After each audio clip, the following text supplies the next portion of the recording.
when you're going from 0 to 1, everything is zeros and ones. It either is extremely important, must be done, or doesn't matter at all. Like this, it's the shades of grays that kill you because you have so many more things that you could do than you have resources for, that if you start crossing off number 4, number 5, because it's right there in front of you, you won't get number 1 done. Welcome to the Product Market Fit Show, brought to you by Mistral, a seed stage firm based in Canada. I'm Pablo. I'm a founder turned VC. My goal is to help early stage founders like you find product market fit. Today we have Nabeil, the CEO and founder of Forma.ai.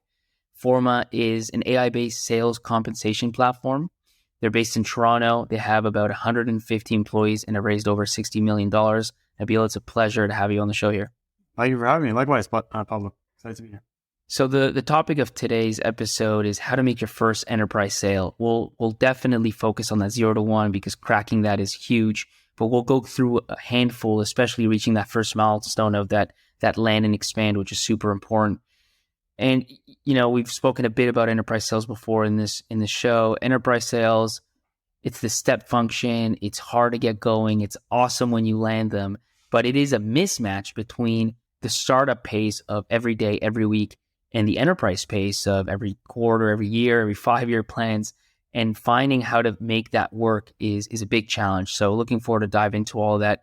Maybe, Nabeil, the best way to start is at the beginning. We won't spend too much time on this, but it would be great to understand kind of the origin story, where Forma.ai even came from and what you were doing at that time. Yeah, 100%. So I started as a management consultant, and the saying is success comes when chance meets preparedness. I literally had this idea, and then an old customer of mine from consulting, who I helped with the strategy of their plans, but also implementing one of the the large incumbents in the space, and they reached out to me asking for help. And the problem that they had was they implemented the sales comp platform to solve their current requirements in terms of their current plans, their current go-to-market strategy. All of a sudden, it changed from paying on a product category level to paying at a product SKU level. And just that small change blew up their entire sales comp process. So now all of a sudden there's, payout issues, there's, disgruntled sales reps, they're not getting paid accurately.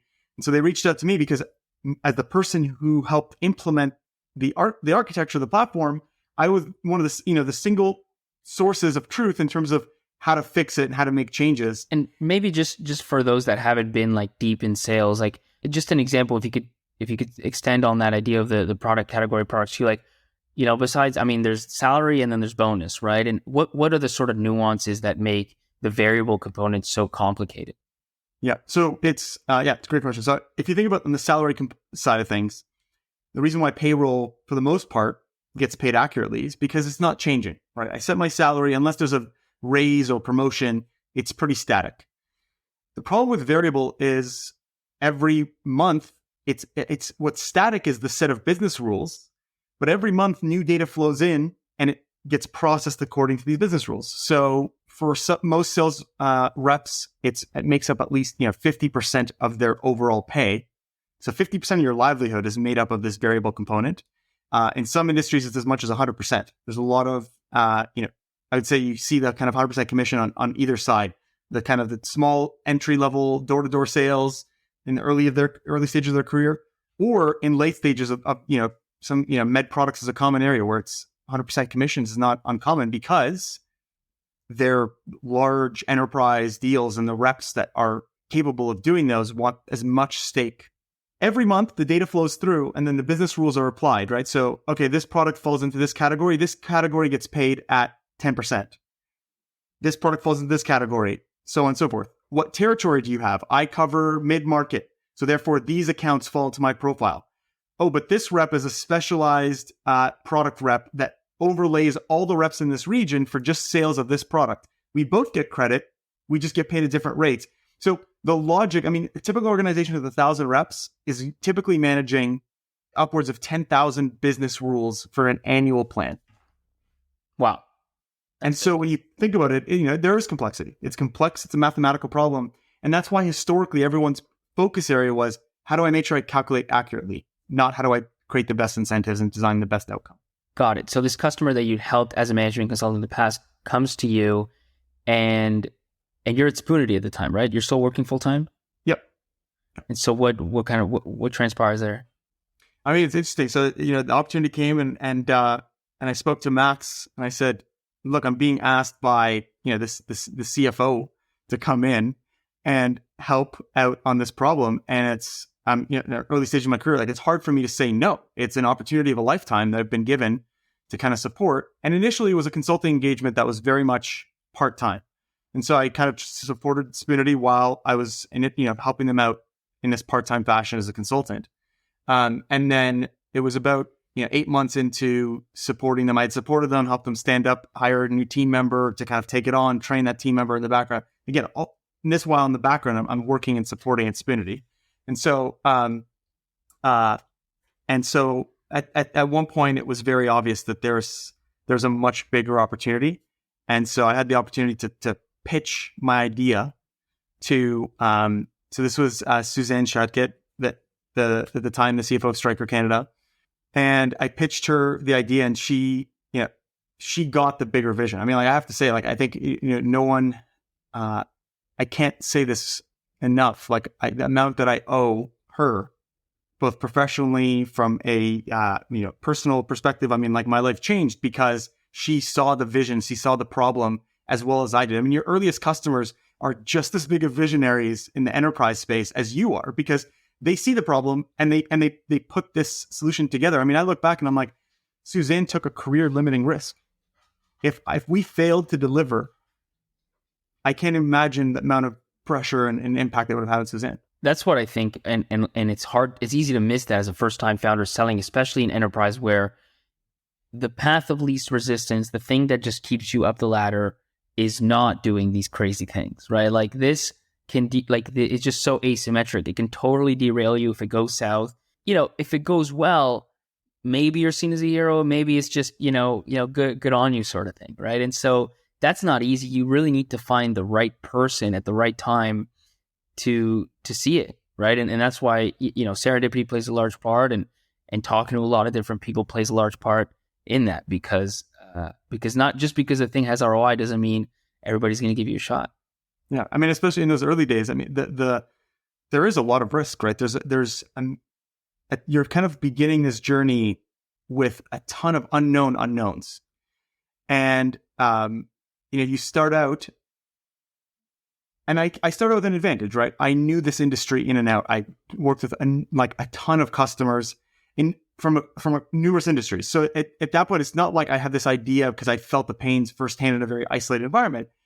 But nonetheless, I look back and I say this to my team all the time. It's, had I known all the risks that I was truly taking on, I don't know if I would have gone ahead. Because again, to share more context, when I started the company, I basically took my life savings. When I got the go ahead to like, okay, let's do this. This is going to solve a problem. We basically got 8 months to deliver.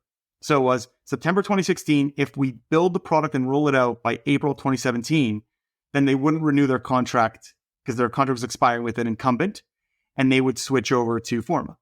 But understandably so, if we couldn't prove by April 2017, like they had to have a fail-safe. And so at the very minimum, even if like things were looking good, but it wasn't close, it would delay the contract by a year. And they didn't prepay or anything like that. Exactly. I mean, it's basically like all in, make this bet that you're going to deliver. Did you sign something, or was it just fully based on her work? So we had a professional services agreement for the implementation that was effectively signed and scoped out. But that was just, some revenue to cover portion of the costs of implementing. But if we didn't move forward, like that would have been a very, very bad outcome. And, for me, I mean, when we got that opportunity, it was still an amazing opportunity.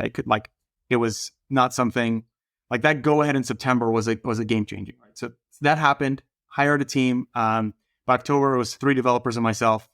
And we basically started building out the first viable version. So you just funded that. Did you try to raise for that part of it, since you had what's funny is I met with, I was like, I'm going to meet with a few VCs just to kind of get a sense of what the temperature reading on what it's going to be like for me to fundraise.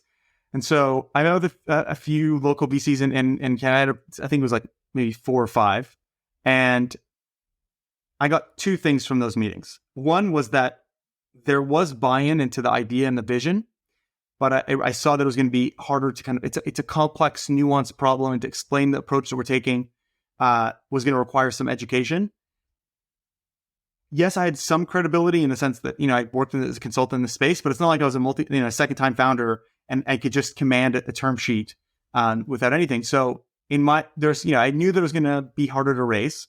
The second problem was the comp space, specifically sales comp, had a tarnished history, right? Exactly was this kind of poster child of like, oh, this technology SaaS platform to do sales compensation, but they didn't actually solve the heart of the root of the problem. And by the way, I'm saying this as as a consultant back in early 2010 to 2015, supporting and working with customers that were using that tool and that technology. Like, I looked up to that company.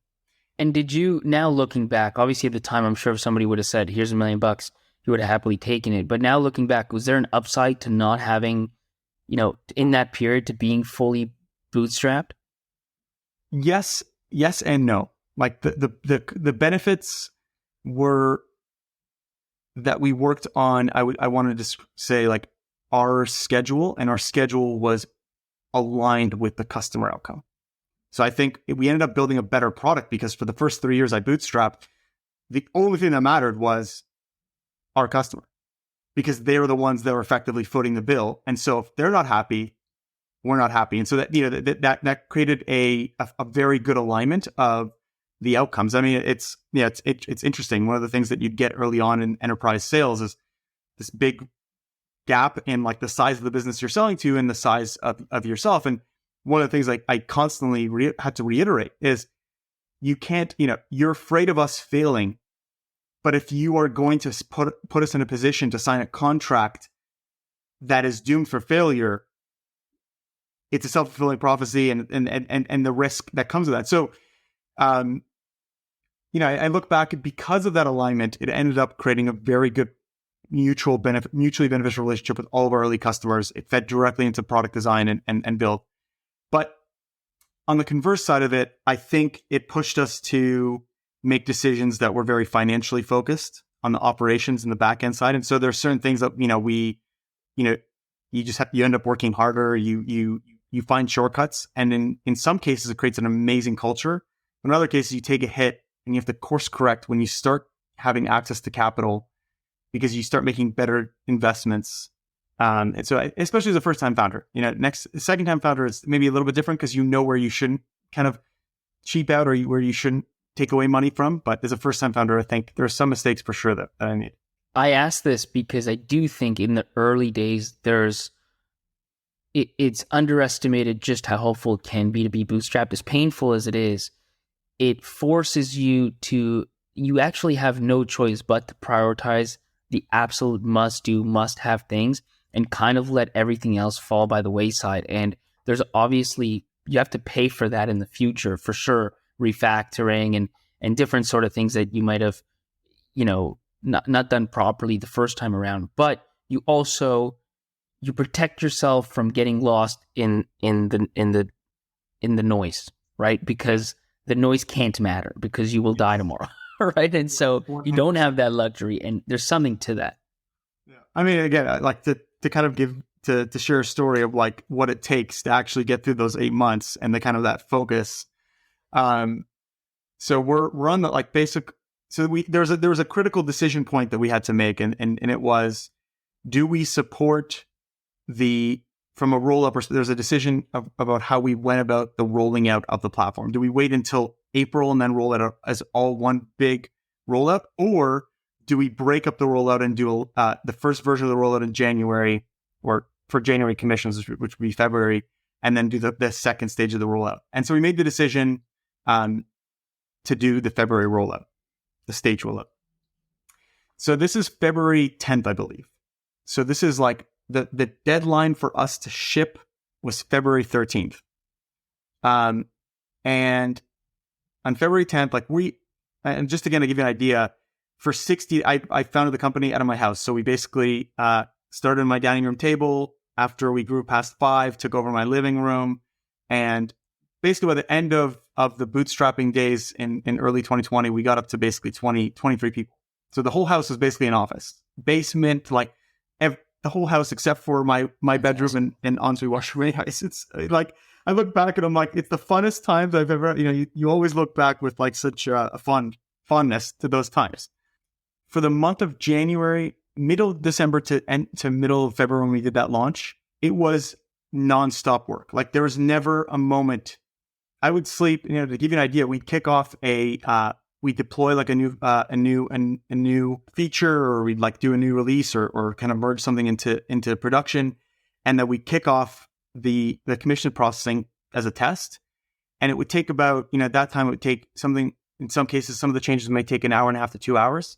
And I would literally go to sleep, set an alarm, wake up when it was in production, do the final tests, find any issues, debug.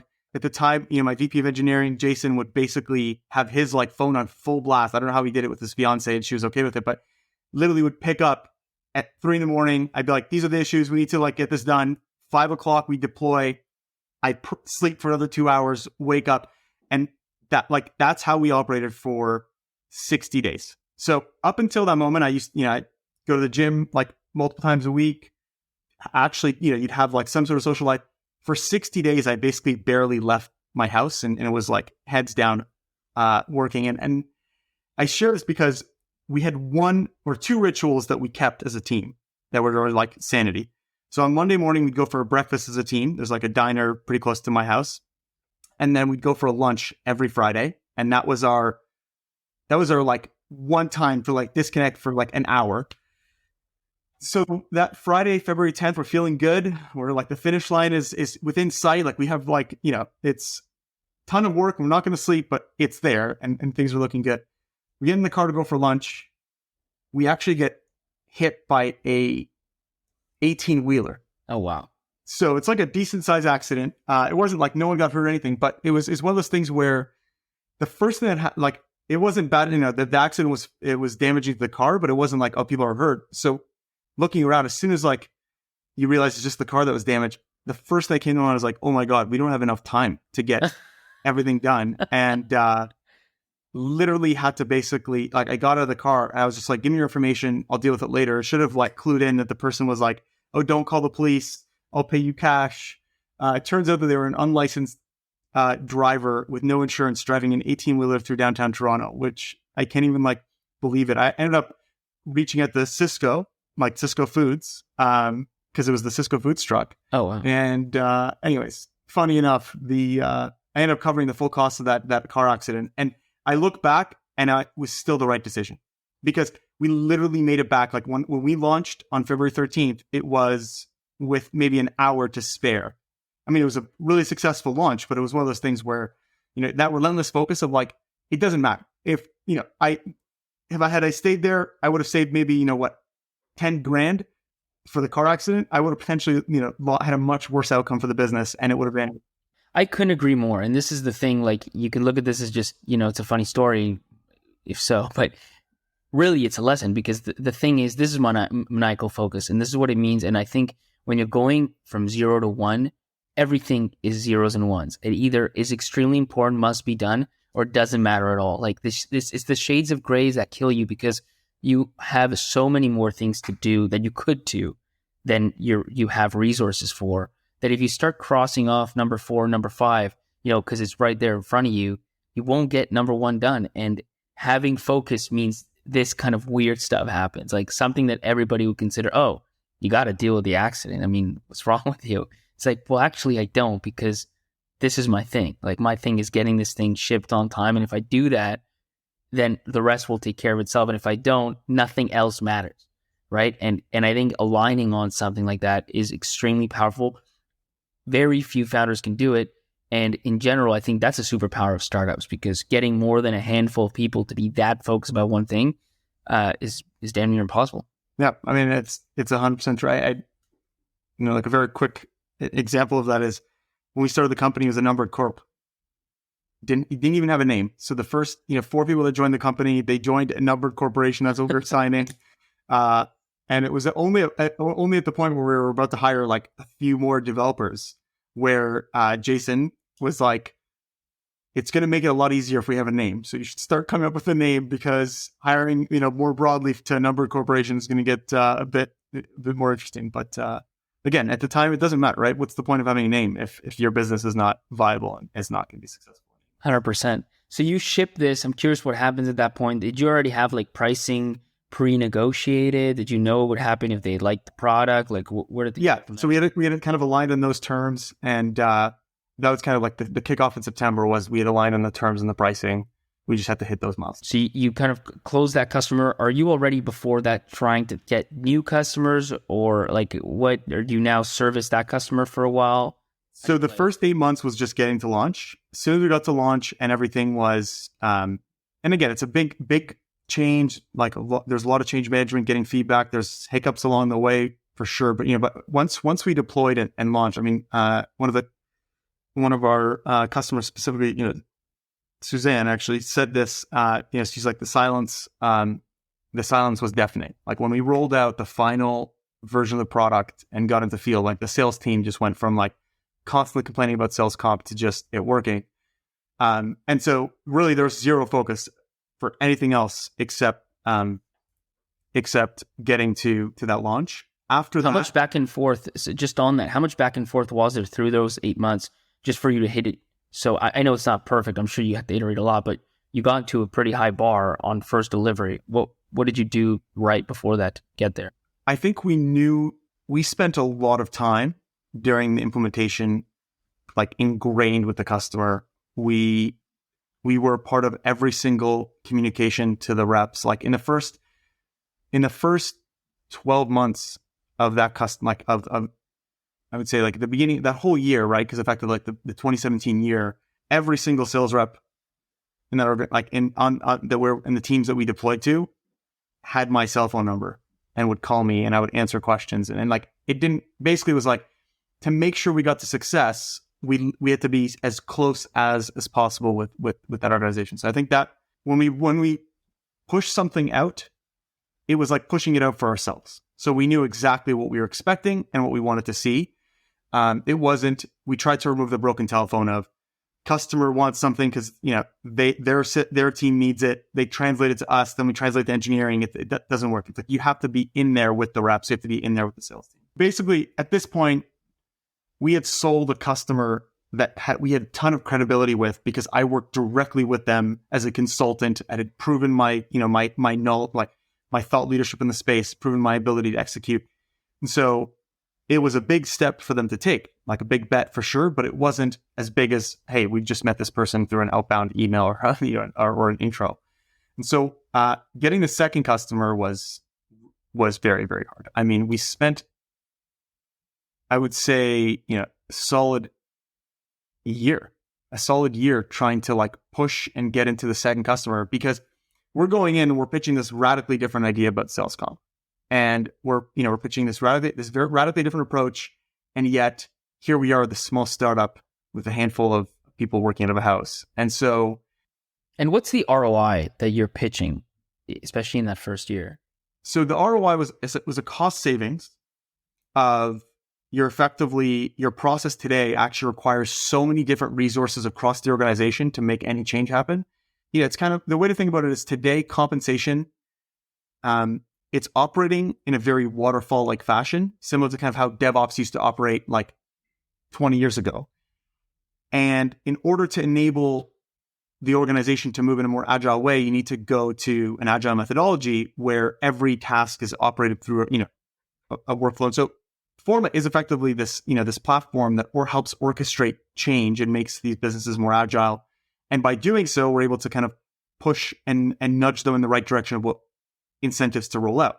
You're pitching this cost savings right off the bat, because I'm basically saving you the admin costs, all the different teams and the sales teams not having the information they need. But more importantly, I'm saving you this uplift in sales, this opportunity to grow your business by deploying better incentives that motivate the right strategy for your team. So this first one, you can kind of easily build up in the early stages. with a customer. If they spend enough time with you, you could say, this is what's happening today. Here's exactly what you're going to do in the future. I can build a case off of cost savings. The other one is hard to demonstrate. And who's going to trust, a brand new startup to say, oh yeah, you're going to increase my top line by 1 or 2%. Okay, sounds great. It's hard to imagine how it's actually going to work in theory. And so, funny enough, our second customer, we got on a cold call, pitched him this idea, and he seemed interested at the time. And so this was effectively the head of sales at this organization. Seemed interested, but he was hesitant. I could tell he bought into the idea and the vision, but he was hesitant that we could actually do it. And so it's funny because I made the call on the sales. They didn't ask for it. It was, I made the call to say, look, if you don't trust that we can do this, we can prove it to you. Give us your data, give us a couple days, and let us show you what we can come back with.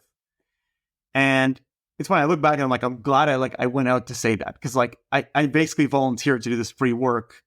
Could have completely been for nothing, or might have been completely waste of time, but it was the right gut instinct that I had. And I think it did two things right on that call. It gave any hesitation I have about this business's ability to execute. Okay, well, now I get to test them for free, but it also shows me that these guys are committed. Like, if I have a serious problem with sales comp, I want to work with someone that has incentives that are aligned to me, and failure is not an option for these guys. And so they sent us the data, funny enough, on Friday at 5 p.m. Monday at 10 a.m. was our meeting to present the results. And I was like, I don't know if it was a coincidence or it was an absolute test to say, are you really that committed? Let's see what you produce. And 48 hours, we did not sleep. Like, the team was at my house for basically cranking away the entire weekend, because we had to stand up the instance, get everything loaded in, configure the data, run our data models, produce the results, put up that, consolidate them and put them into something that we can share in a 30, 45 minute meeting. And, I remember, I look back at the deck, once in a while I look back and I get goosebumps when I look at it, because I know the business, now that I know the business and I know the problems they were having, our ability to articulate their problems, it was 5 slides. We made 5 slides to basically say, this is what we produced from the data that you gave us.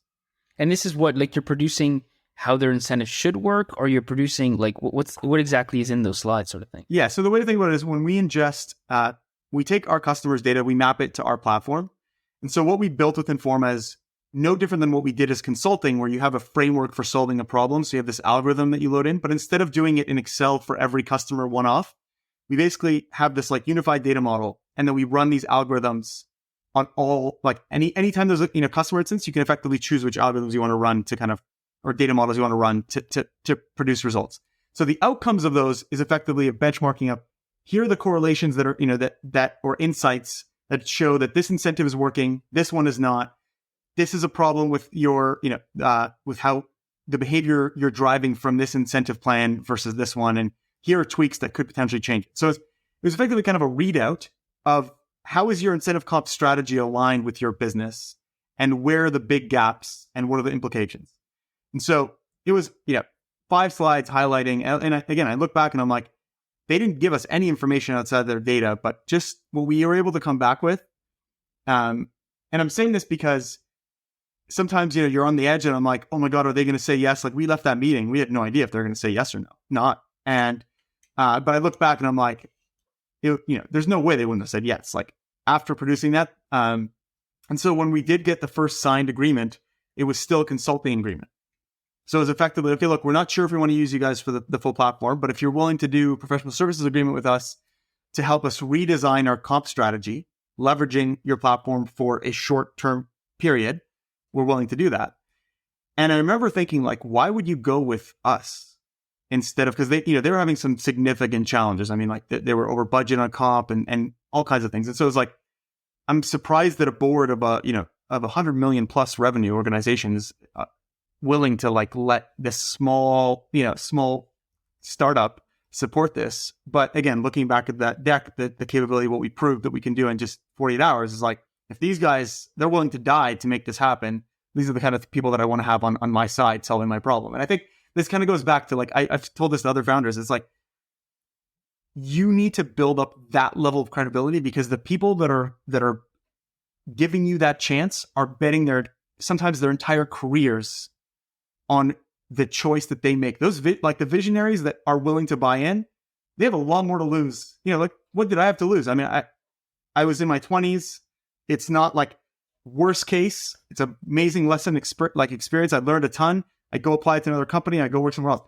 This is someone who's well into their career. I mean, this is like, it's a big gamble to make. And so when they make that gamble, you want to give them the utmost confidence that you are willing to die to make it happen. You're willing to go that extra mile. Maybe dying is an aggressive term here, but you have to build that. You have no credibility. I mean, you're a small startup selling to enterprise, especially. You have no credibility. You have no stamp. If they buy something from Microsoft and it sucks, they're not getting in trouble. They bought from Microsoft. What do you want me to do? They're the best of breed sort of thing. Like, if they buy from you and it's okay, they could get fired, because like, why do they buy from you? And so you have to go out there and do everything you can to prove yourself, because there's no reason to believe you. Let me ask this question. It's one thing to get, yourself to be as committed. Maybe you had co-founders and they have skin in the game, and so they'll work overnight and all these sort of things.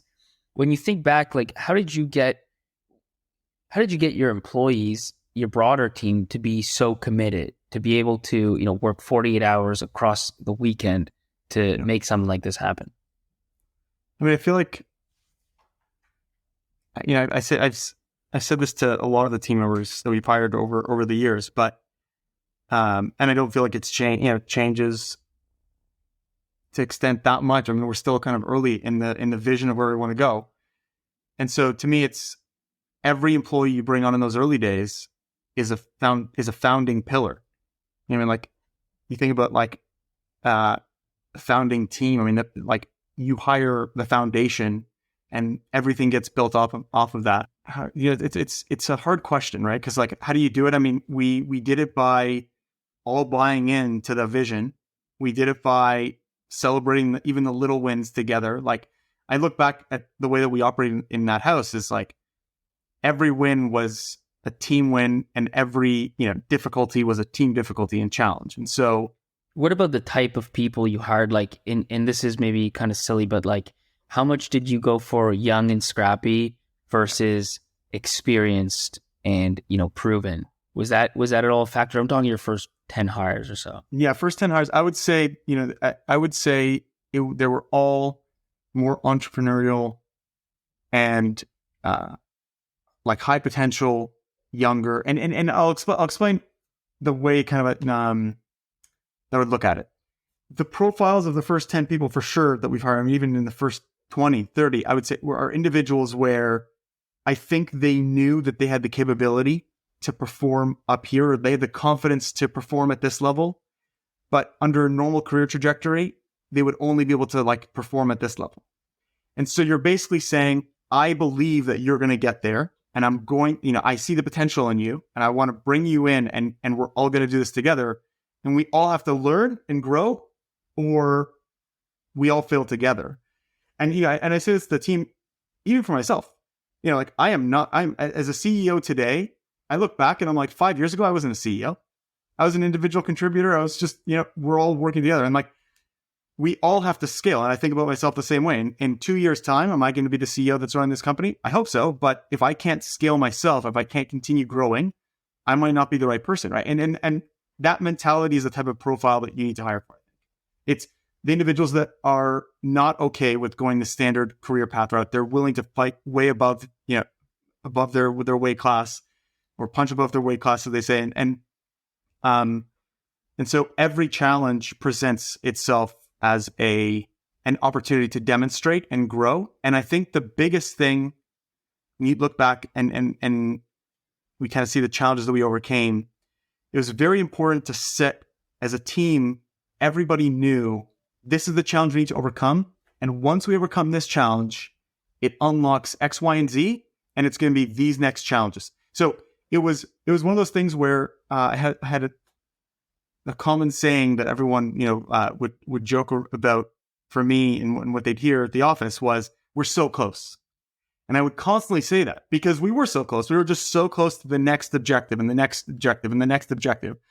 But I think had we just painted this big picture of, we're just going to be this we just want to be this rocket ship startup, without recognizing that there's a lot of hardships you have to pass along the way, and kind of setting the objectives and then celebrating every time you make that milestone, right? Like the moment that we got that second customer and that contract, I mean, like, I think that was probably one of the best celebrations we've had it like as a company, as a team. And it was like 6 of us, and it's very different.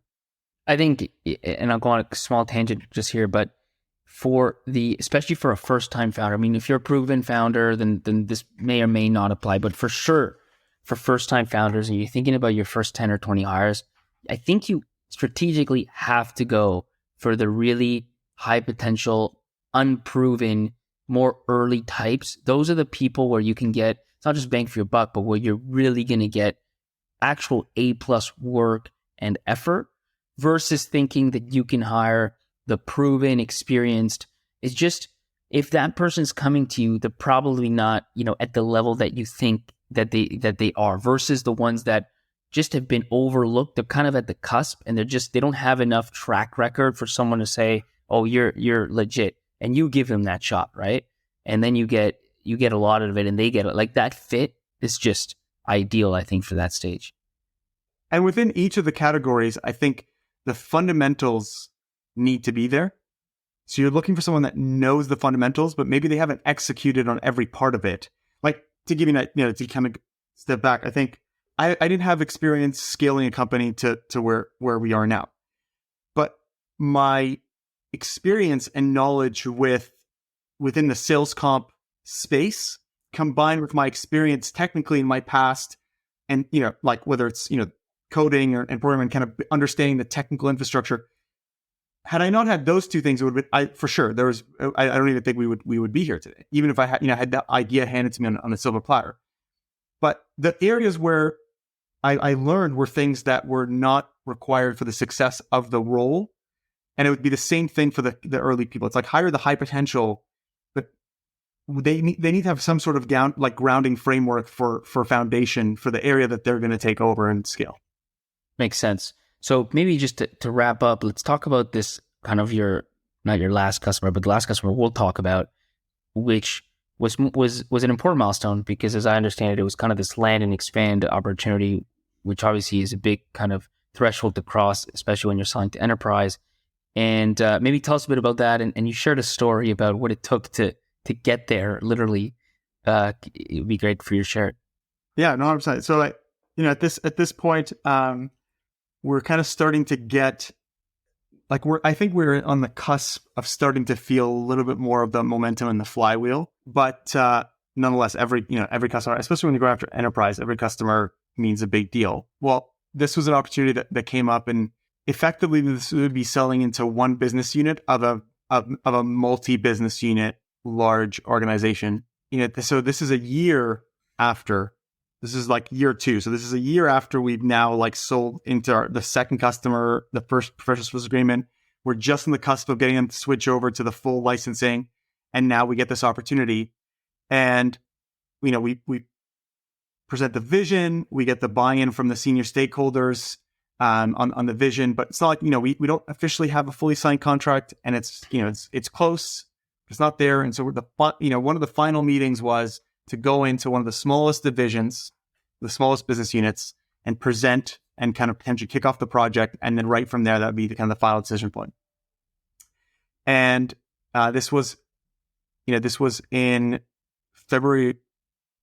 This was in February, and there was a terrible storm that came through. It was negative 35 Celsius with, plus wind chill. It was everything at the airport came to a standstill. So we're going to the airport to fly to, it's a short haul flight. So it's an hour flight. We get to the airport. It's 5:00. Our meeting is a full day workshop the next day. And so we get to the airport, flight's supposed to be at 6, and then the flight's canceled. So the problem was that our key stakeholders, two people in the executive team that were flying into this division that we were basically the whole day workshop had already flew out because they were flying, from the other side of the country. So it was like they'd already made their way out. And in my mind, I was like, we can't just not show up. We have to show up. Like it's a level of commitment. And so we ended up, I called them right away and I said, hey, this is a situation. Flight's canceled, but don't worry. We have a flight. It's going to take us to Vegas. So leaving Toronto at 9 p.m., getting to Vegas for like 11, then taking the red eye back to Ohio. And they were like, are you crazy? You don't need to do that. And I was like, no, it's fine. Like the workshop's there. You guys are already there. Everyone's set up. We need to do that. And it's funny, at the time, Miles was with me. And so it was Miles on the team and I going together. And Miles was like, this is crazy. Like, we shouldn't be doing this. And Miles was like, it's not about the meeting. It's about demonstrating that when we commit to something, we're going to go through with it. And the next day, so we get on so the funny thing is we got on the 9 o'clock flight to go to Vegas, and lo and behold, it's like 9:30. The plane hasn't taken off yet. So I talked to the flight attendant and I was like, we need to be at this meeting.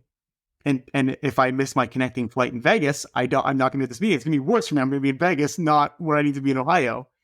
And she was like, let me go check with the pilot. She goes to check with the pilot. She comes to me and she says, I'm not sure we're going to make it.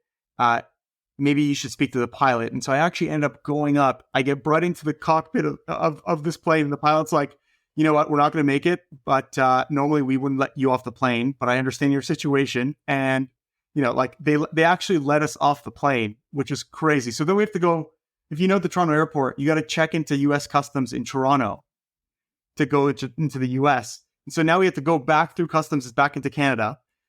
And then we booked our flight the next morning at 6 a.m. That got canceled because of the weather. And so by the time we actually got out, it was like, it was crazy. We ended up, we got there for noon. And to this day, I mean, like, I look back at that journey, and that customer was appreciative. I mean, they told us that night dinner where they were basically to give us the kind of go ahead. They applauded our commitment to make it happen, and they recognized. I mean, they flew all the way across the country for this workshop, and then if we're not going to make it, when we're using every possible option. I mean, again, it goes back to the concept of like relentless focus, showing them that you're fully committed and that you're their vision and their goals are the only thing that you care about. And I think it demonstrates. We talk the cliches like kind of bursting through walls, right? And it's just so insane when you actually spell it out now in the moment.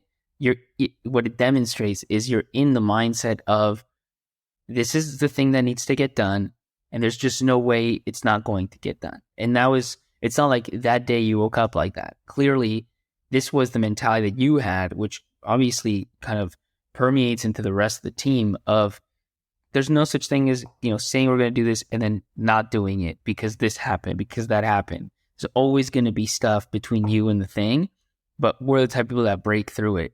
And when you push that all the way to extremes, you get these kind of ludicrous situations. But hey, needless to say, you close that deal, and that's kind of the point, right? So, anyways, we'll stop it there. I'll ask the last question because we always end with this. But when did you spoke about kind of these three big milestones, these three big customers, but when did you feel like you had true product market fit? The true product market fit comes when you see the end, like in sales comp specifically, the end customer is the sales team. And so when you see, especially because when we were close to our customers, the first customer is, yes, that's one customer. It's end size of one. The second, the third, the fourth, the fifth, when you start to see that the value, the real problem that you're solving is actually unlocking your customers to do more. That was kind of the first, it's the first realization of this was an underserved industry for us. And it's clear that we're solving a problem that has not been solved before in a way that is unlocking something that just did not exist prior to this. And I would say to that point, it's having our first enterprise customers not only be happy, but willing to be advocates to our future customers and talk about the vision as if it was, it's not just our vision. it's their vision, and that's how they talk about it. So I think it's a combination, but it's harder in enterprise, right? Because it's not like you're closing 100 customers and then you get to see that kind of like, oh, it's 100 customers are buying into it. So you have to kind of look at other metrics, which is the success that you drive for that business and the value that's generated. So we'll stop it there. This was a longer episode than normal, but I think there was just a lot to pull out of that. And, maybe just to recap, started off in management consulting, built industry expertise that came back later to be extremely relevant and mixed with some expertise, in tech, to put you in a place at the right time to actually take on what was originally a consulting project, turn it into a startup idea, and then grind. And I think you built a culture where that was the mindset, where you did what needed to be done, but also had enough to know what was the right thing to be done, because you were actually aiming at something that made sense and ultimately provides meaningful value.